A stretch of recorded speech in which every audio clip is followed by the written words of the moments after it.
네, 교육 세 번째 시간입니다. 자성체, 변압계랑 인덕터는 뭐 기본적으로 사용처가 좀 다르긴 한데, 역시 자성체의 기본은 인덕터로의 동작이거든요. 인덕터로 동작한다는 거는 크게 전류가 AC, DC 두 가지의 경우를 감안을 해야 됩니다. 일단 교류라고 하는 게 있고요. 그다음에 직류라고 하는 게 있죠. 직류는 종류가 두 가지입니다. 레귤레이티드 DC 커런트가 있고 언레귤레이티드 DC 커런트가 있습니다. 개념을 모르실 수도 있죠, 후임이. 그러니까 교류는 기본적으로 이렇게 플러스 마이너스가 어떤 형태로든 간에 이렇게 상태가 이런 식으로 교환이 되면 교류입니다. 이거 다 교류예요, 그린 거. DC는 요거 이렇게 뭔가 일정한 파형이 나오거나 이렇게 일정하게 나가면 레귤레이티드 DC가 되는 겁니다. 레귤레이티드 DC.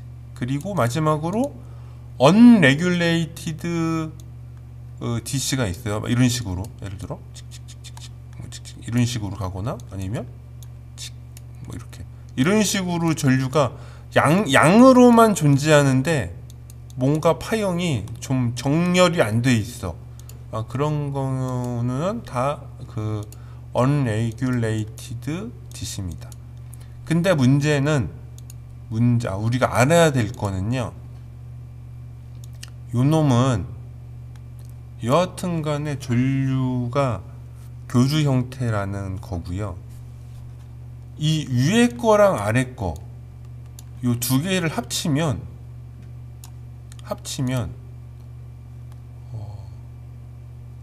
기본적으로 전류가 한쪽 방향으로만 흐르고 있는 거잖아요. 그거를 DC 바이어스라고 불러요. 대략 눈치채셨겠지만 DC 바이어스는요, 직류긴 한데 레귤레이티드일 수도 있고 언레귤레이티드일 수도 있습니다. 그래서 보통은 자성체는요,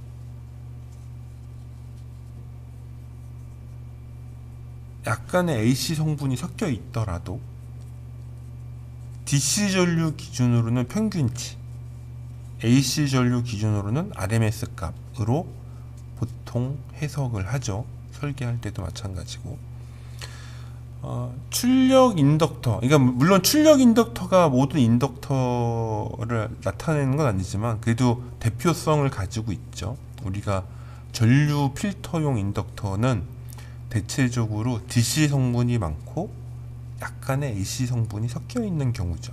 그래서 평균적인 전류량을 우리가 알 수 있고, 평균적인 전류량에 의거해서 우리는 전류가 DC 상태로 걸려 있다라고 말을 합니다. DC 바이어스 걸려 있다고 표현해요. 보통 업무 현장 용어죠. 그래서 저게 뭐냐면 거의 직류 전류가 걸려 있어. 약간 이런 의미입니다. 쉽게 말해서. 혹은 간혹 책에 따라서는 DC 옵셋이라고도 하는데 어느 쪽이든 알아서 잘 해석하시면 돼요.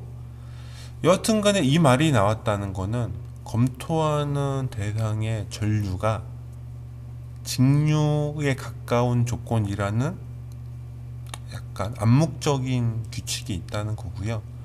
역시 얘도 전류니까 기자력이 생깁니다. 근데 이 기자력이 직류이기 때문에, 얘가 레귤레이터가 되어 있건 안 되어 있건 직류이기 때문에, 평균 전류가 직류이기 때문에 DC 바이어스 상태에 자기장이 생긴다는 걸 우리는 알 수가 있죠. 보통은 서적이나 책에 따라서 HDC라고 표기를 합니다. HDC 혹은 여기 곧 설명할 자기 밀도도 당연히 DC 바이어스가 된 자기 밀도가 생깁니다. 투자율은 상수로 동작하니까요. 이런 경우에는 BDC라고 쓰고요. 이런 거를 보고 우리가 보통 DC 바이어스 걸렸다가 아니라 DC 바이어스 어쩌고 저쩌고 라고 하는 겁니다. 이런 조건의 대표적인 예시가 자석이죠. 자석. 우리 문방구에 파는 빨간색, 파란색 자석. 자석입니다. 우리가 앞 시간에서 배운 BH 커브 곡선을 보시면 이렇게 DC 상태가 걸리면 일정 투자율에 의해서 일정 자기 밀도가 나오거든요. 근데 이 상태에서 unregulated 된 전류 변화분, 그러니까 전류 DC는 DC로 생기는 거고 전류 변화분,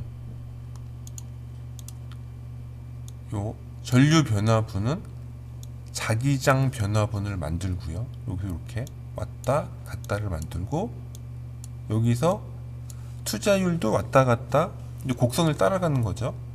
자기 밀도도 왔다 갔다 합니다. 여기서 참고로 말씀드리는데 이 델타 H, 델타 B 혹은 델타 I죠. 요 델타 I라는 거는요, 서적이나 책에 따라 표현하는 게 조금씩 다릅니다. 되게 조심해야 돼요. 경우에 따라서는 피크 투 피크가 아니라 그냥 요 반, 그러니까 이렇게 전류가 있다면 요거 반을 델 I라고 할 수도 있고요. 사람에 따라서는 여기 피크 투 피크까지를 델 I라고 부르시는 경우도 있어요. 이거 참고하는 책마다 다릅니다. 조심해야 돼요. 왜냐하면 이것 때문에 수식에 갑자기 2분의 1에 해당하는 상수가 생기거나 없어지거나 하거든요. 그래서 조심해야 된다. 근데 그거를 알고 있다는 가정하에, 그래서 전류는 직류 성분, 그러니까 전류 평균치겠죠. 그다가 교류 성분 IAC, 여기서는 피크 투 피크로 가정해서 델타 I라고 하겠습니다. 따라서 MMF도 DC랑 AC가 생기고요. 자기장도 DC랑 AC가 생기고요. 투자율은 일정하게 적용되고 자기 밀도도 DC랑 AC가 생기게 된다. 그래서 자기 밀도가 이렇게 맥스랑 민 두 개를 왔다 갔다 한다. 그래서 DC 바이어스가 걸리면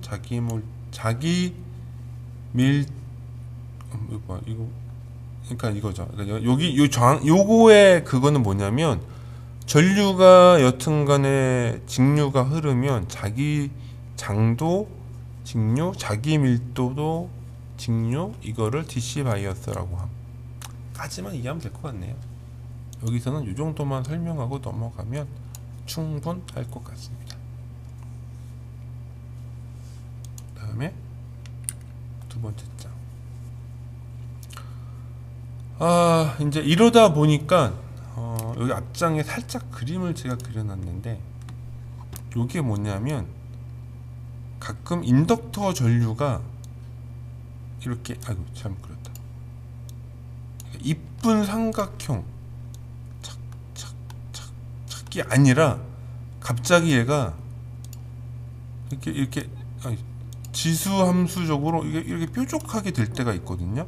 요런 거를 보고 이제 우리가 보통 자기 포화가 돼서 그런 거다라고 말합니다. 그 얘기가 나오다가 이제 3000보로 좀 빠지는 건데, 자, 그래서 인덕터 초크 리액터 변압기도 근데 똑같이 DC 바이어스, DC 옵셋이라고 하는 개념이 적용됩니다. 그래서 이제 변압기다 이게 보면은 재질이 이게 지금 선이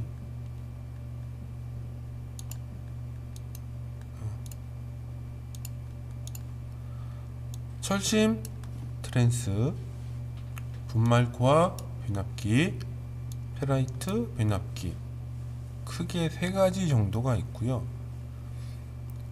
철심은 우리가 일본 용어로 도란스라고 부르는 건데 철심 트랜스예요. 보통은 단상용,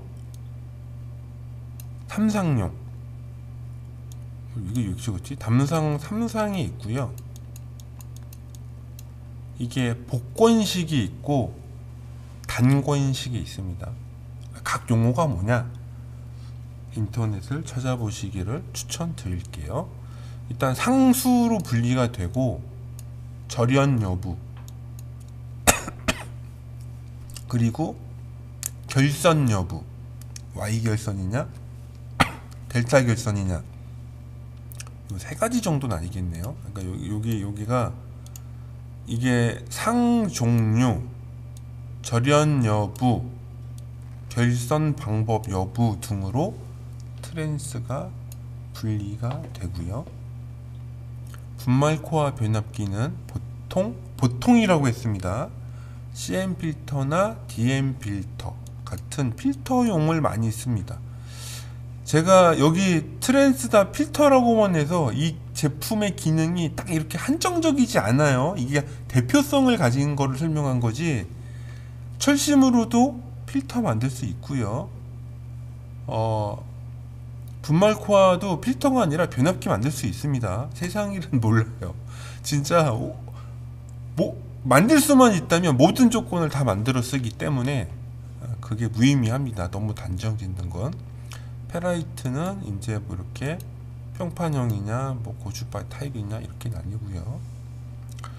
인덕터는 철심, 분말, 페라이트, 중간에 나노도 있습니다. 사실 요새는 나노라는 또 재질도 있어서 요 네 가지 정도가 있는데,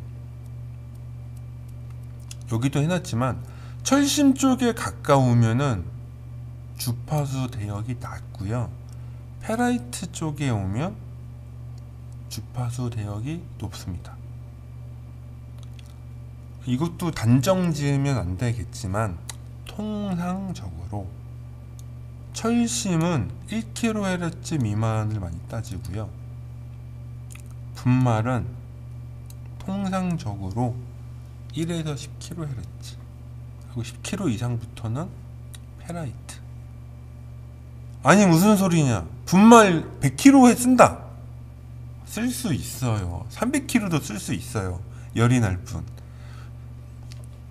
그러니까 통상적이라고 설명드렸잖아요. 이게 분말의 사양이나 페라이트의 이 주파수 대역은 옛 과거처럼 아주 뚜렷한 경계선을 가지고 있지 않습니다.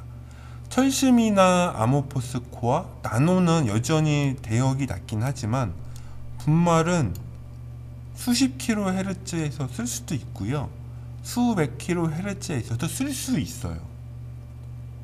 페라이트는 뭐 10kg 이상부터는 뭐 거의 막 수기가, 수십 기가까지도 가죠. 이 영역을 단정 지어서 설명하거나 영역을 나눠서 구별하는 방법이 옛날만큼 명시적이진 않습니다. 여하튼 간에 저주파용 자성체는 보통 저희가 리액터라고 부르죠. 리액터. 그 다음에 분말이나 페라이트는 인데 뭐 초크라고 부르기도 하고 그냥 인덕터라고 부르기도 하고 뭐 여러 가지로 부르죠. 상품명으로 불러요. 뭐 CT 같은 거 대표적으로, 아니면 저런 CM 같은 거.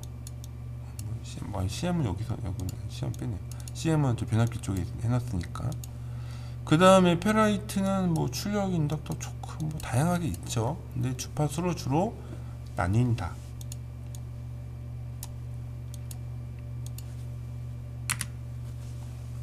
그래서 이제 얘네들이 뭐 어떠한 특징이 차지가 있냐면 사실 얘네들은 다 재료가 철이에요. 철이야, 철. 제가 소재 쪽 분야 전문가 아닙니다. 저 틀린 거 있을 거예요, 아마. 있는데 왜 틀렸냐고 질책하시면 달갑게 받겠지만 구박은 하지 말아주세요. 말씀드렸다시피 저는 어떻게 해서라도 이해를 하도록 설명을 하는 게 목적인 사람이므로 후임을 위해서 설명을 한 겁니다. 우선은 우리가 쇠를 용광로에 녹여요. 얘를 핫 프레스를 하건 콜드 프레스를 하건 아변으로 누르죠. 우리가 규소강판이라고 하는 거, 철강판, 그게 철심 트랜스가 되는 겁니다.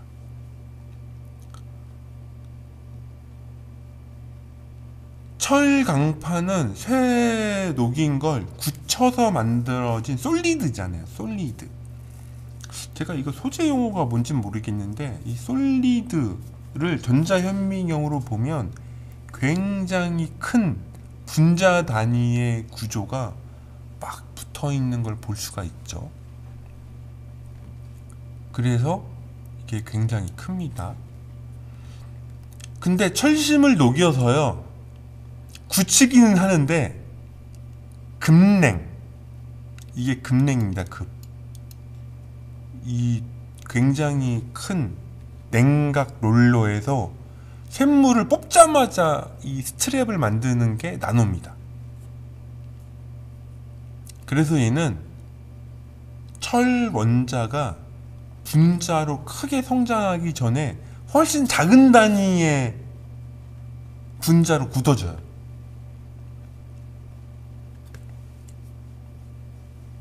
그러니까 철 큰 분자, 작은 분자, 뭐 이 정도 되겠네요.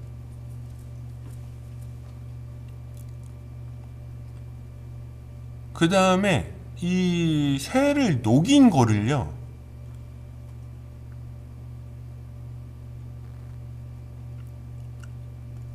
고속 분사를 합니다. 고속 분사. 이렇게 진공 챔버나 워터 같은 워터가 있는 물 수분사, 물이랑 같이, 그러니까 이거 있잖아요. 녹인 샘물을 고압으로 쫙 누르면 이게 마치 우리가 물 분무기 하는 것처럼 쇠 용액 분무가 돼요. 이거를 가스로 식히거나 물을 뿌려서 식힐 수가 있거든요. 그 분말이 나와요. 이 분말을 모아서 이제 여기 바인더나 이제 여러 종류의 합금 재료를 넣어서요, 압력으로 찍어 누릅니다. 열 처리 안 해요. 여기 굳히면 파우더 그냥 쓰는 거야. 근데 이게 아시다시피 고압으로 누르면 내부 온도가 올라가면서 얘네들끼리 엉겨 붙거든요. 그걸 파우더 코어라고 합니다. 그래서 파우더 코어가 충격을 가하면 우리가 봤을 때 솔리드처럼 한 덩어리처럼 보이지만 깨진 면은 엄청 불규칙한 면이 나와요. 되게 재밌습니다.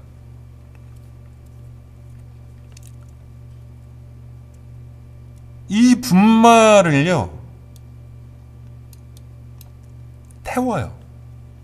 불로 구워. 정확하게는 순서가 맞진 않지만 이 페라이트는 이 분말에 뭘 섞질 않고 분말 자체를 압력으로 꽉 눌러서 형상을 잡은 다음에 얘를 구워요. 불로. 열 챔버에서 구워요. 수백 도 열로. 그러면 얘가 철 가루가요, 불로 구우니까 이걸 불로 구워서 산화철을 만드나? 제가 잘 모르겠네. 여튼간에 철 구워서 이 표면을 태웁니다. 표면을 태워서 이 산화막을 입히는 거예요. 분자라고 해야 되나? 여튼간에 이 쇠 가루에 이 산화막을 입힌 거예요. 이거를 압력으로 꽉 눌러. 아, 누르고 열 처리를 하나 보다. 그리고 열 처리, 제가 열 처리를 얘기했네요. 아, 그러니까 산화철 파우더를 만든 다음에 압력으로 누르고 압력으로 찍은 그 형상을 열 처리한 게 페라이트예요. 제가 알기로. 좀 틀린 게 있더라도 양해해 주세요.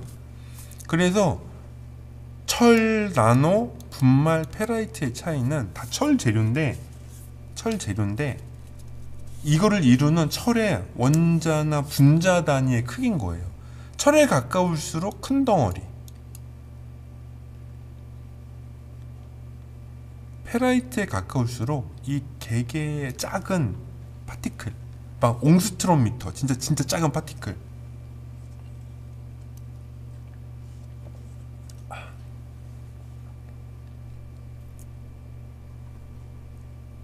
그래서 분자로 오면 올수록 투자율이 빠져요. 뭔 소리냐? 철의 투자율은 뭐 20만 이상, 20만 이상이에요, 최소. 얘는 세츄레이션이 거의 없거든요. 나노는 2에서 6만 혹은 10만. 철은 20만 이상이라고 있어요. 20만 이하로 안 떨어져. 근데 나노는 한 2에서 6만? 파우더는 좀 다양한데 수십에서 수백. 많이 아니야. 그냥 수십에서 수백.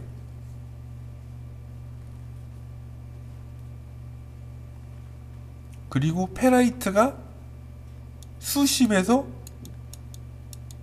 수천 정도가 돼요. 아니, 분말이 페라이트보다 투자율이 낮나요? 아, 왜냐면 아까 바인더라는 거가 따로, 또 이게 바인더는 합금이 들어가다 보니까 이 철 원자끼리의 그 거리가 페라이트보다 더 넓거든요. 그래서 얘가 투자율이 페라이트보다 낮습니다. 근데 문제는 철 원자끼리 거리가 멀어도 무슨 상자성체나 이게 무슨 금속이 들어가 있잖아요. 그러니까 얘가 고주파가 잘 안 되는 거지.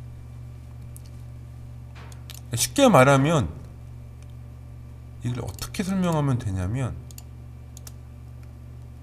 철판 나노 분말은 생철이에요. 생철. 철 파우더도 생철이야, 그냥. 그러니까 여러분이 우리 옛날에 초등학교, 요새 국민학교, 제 세대는 전자석 만들면 전자석이 잘 자화가 되면 안 없어지는 이유가, 생철은 이 자화 성분이 잘 안 바뀌어요. 불로 한번 구워야 돼. 불로 구우면 전자석 잘 되거든요. 잘 생기고 잘 없어져. 그게 다른 겁니다. 일단 그 정도까지 설명할게요. 제가 물리학자가 아니라서 더 친절한 설명은 힘들어요. 자, 이 정도 하고, 그래서 얘네들을 대체적으로 전반적으로 비교를 하면 BH 커브 곡선에서 공기가 투자율이 제일 낮고요. 그 다음에 페라이트 분말, 제가 분말 페라이트 해놨는데 이게 사실은 여기서 그냥 쏘쏘예요. 얘네들은 어떻게 될지 몰라. 나노는 높고요. 철, 규소 강파는 엄청 높아요. 엄청 높아요. 엄청.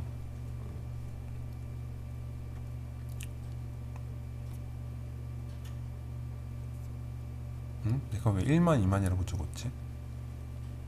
분말 소재를 적어놨나? 여하튼간에 그렇다 치고, 그리고 이제 요거 보통은 우리가 통상적으로 말하는 한계치는 이렇습니다. 페라이트는요, 테슬라 기준으로 0.45, 분말은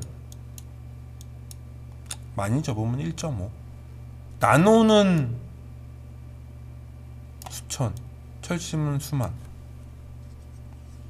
여기서 1만 2만은 비투자율의 값이에요. 아마 비투자율 얘기 안 했네. 비투자율. 투자율은 수십에서 수백이에요. 페라이트는 수십에서 수천까지 있고. 아, 이 위치를 두 개 바꿔 써야 되네. 뭐 이 정도면 뭐 이해하는데 문제는 없으실 거라 생각을 합니다.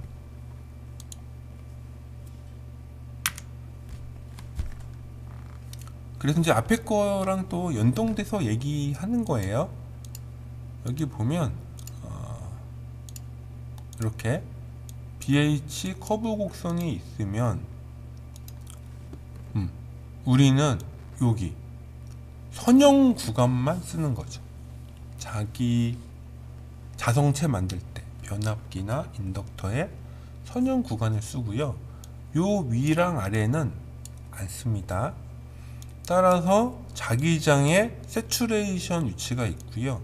자기 밀도의 세츄레이션이 있으니까 이 안에서 쓰도록 항상 주의를 해야 됩니다. 여기서도 했지만 전류가 턴에 감겨 있다고 치고 전류에는 DC 성분, 교류 성분이 있다고 치면 그건 NI라고 하고 MMF가 발생하면서 우리는 자기장 DC 값, 자기장 변화량 두 개가 자기 밀도 DC 값, 자기 밀도 변화량으로 나와서 이렇게 레귤레이트 된 전류랑 언레귤레이트 된 전류에 영향을 받는 자기 밀도를 얻게 된다. 이거는 우리가 이제 앞으로 컨버터를 공부하면 항상 이 전류가 DC랑 교류가 섞여 있다라는 거를 알고 이해하면 된다. 여기서 우리 직류전류에 의한 부분을 직류자기장, 직류자기밀도, DC 바이어스라고 부른다. 그래서 우리가 페라이트 인덕터나 분말 인덕터 할 때 성능평가가 DC 바이어스 거는 성능평가가 있어요. 실제 직류전류를 걸고 측정되는 인덕턴스를 측정하는 거죠. 그러니까 정확하게는 직류전류에 대한 인덕턴스를 측정하는 걸 할게요. 인덕턴스를 측정하는 거다. 이렇게 보시면 이해를 하실 수가 있다. 네.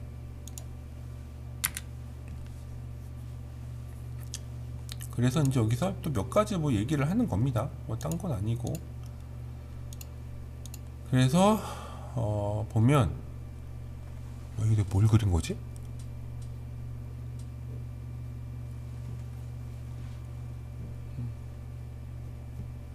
여튼간에 직류전류는 직류자기장, 투자율, 직류자기밀도, DC 바이어스. 뭐 앞에 했던 얘기고요. 이것도 똑같이 했던 얘기예요.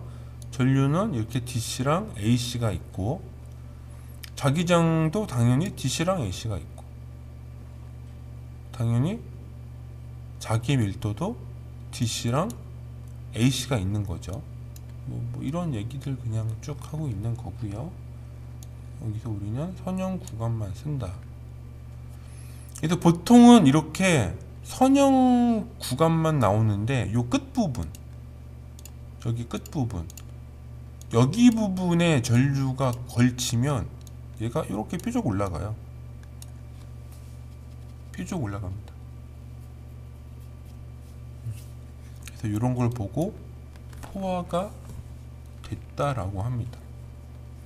그래서 무슨 문제가 생기냐면, 그러니까 투자율이 빵이 되는 거죠. 여기 적어놨지만 투자율이 빵이 되는 지점, 진짜 무서운 얘기입니다. 투자율이 빵이 되는 건 뭘 의미하는 거냐?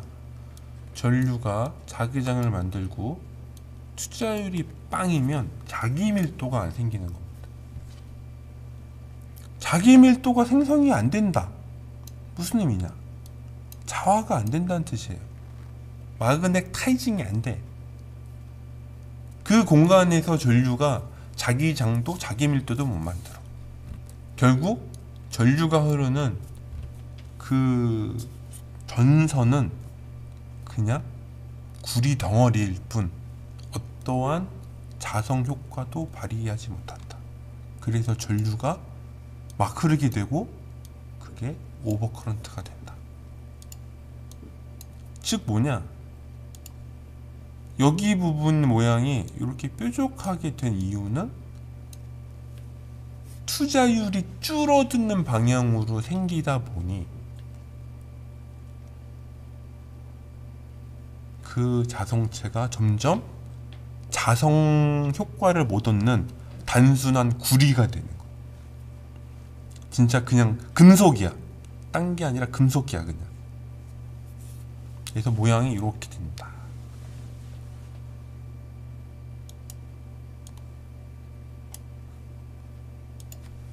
아, 여기서 끝이네요. 여기까지